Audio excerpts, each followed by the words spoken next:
नमस्कार, नाशिकचा शेफ या चॅनलवर आपलं खूप खूप स्वागत आहे. तर काय करायचं, एक वाटी मूग डाळ ही अशी 3 तास पाण्यामध्ये भिजू घालायची आहे. आणि 3 तास झाल्यानंतर ना हे बघा ती सॉफ्ट झालेली ती, हे बघा इतकी सॉफ्ट झाली पाहिजे. कमीत कमी 3 तास भिजू घालायची. आता ना त्याच्यातलं सगळं पाणी आहे ना आपल्याला काढून घ्यायचं आहे.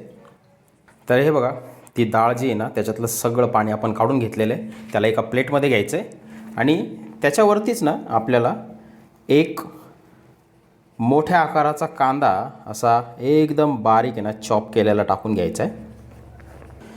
एक मीडियम आकाराचा टोमॅटो तो त्याच्यावरती आपल्याला त्या कांद्यावरती टाकायचा आहे. आता एक लोखंडी कढई घ्यायची, त्याच्यामध्ये तेल टाकून घ्यायचं आहे. लोखंडी कढई नसेल तर तुम्ही साधी दुसरी घेतली तरी काही प्रॉब्लेम नाही. त्याला गरम करून घ्यायचं आहे तेलाला. तेल गरम झालं की त्याच्यामध्ये ना अर्धा चमचा मोहरी टाकायची आणि अर्धा चमचा बडीशोप टाकायची आपल्याला.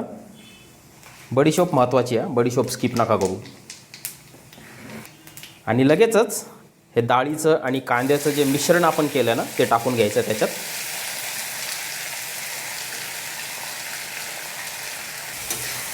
मिक्स करून घेऊ त्याला मस्त.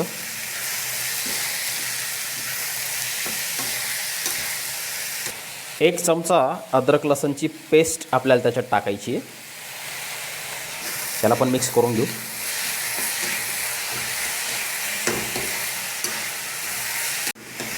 आता याला 1-1.5 मिनटं आपल्याला मोठ्या आचेवरच ना असं चालवत राहायचं बरं का.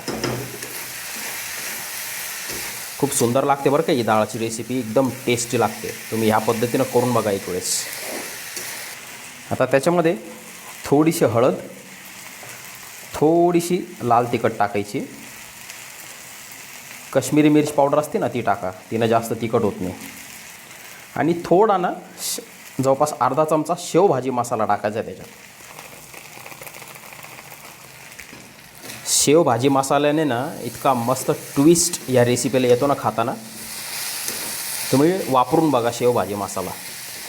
बघा किती मस्त सुगंध सुटला आहे त्या शेवभाजी मसाल्याचा. चवीपुरतं मीठ आपल्याला टाकून घ्यायचं आहे त्याच्यात. थोडं कमीच राहू द्या, नंतर ॲडजस्ट करता येईल वाटलंच तर. अर्धा ग्लास पाणी टाकायचं आपल्याला बरं का, फक्त अर्धा ग्लास, जास्त नाही. आता मिक्स करून घेऊ त्याला एक वेळेस. आता गॅस एकदम कमी करायचा आहे आणि 15 मिनटं आपल्याला शिजवून घ्यायचं आहे. एकदम कमी गॅस 15 मिनटं. तर बघा बरोबर 15 मिनिटं झालेले आहेत. आणि याला ना अधनंमधनं चेक करायचं आहे बरं का.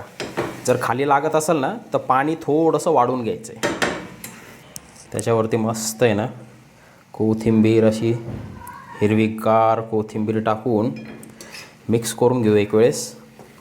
या स्टेजला जर मीठ तुम्हाला कमी वाटत असेल तर मीठ याच्यामध्ये टाकून घ्यायचं आहे, ॲडजस्ट करून घ्यायचं आहे.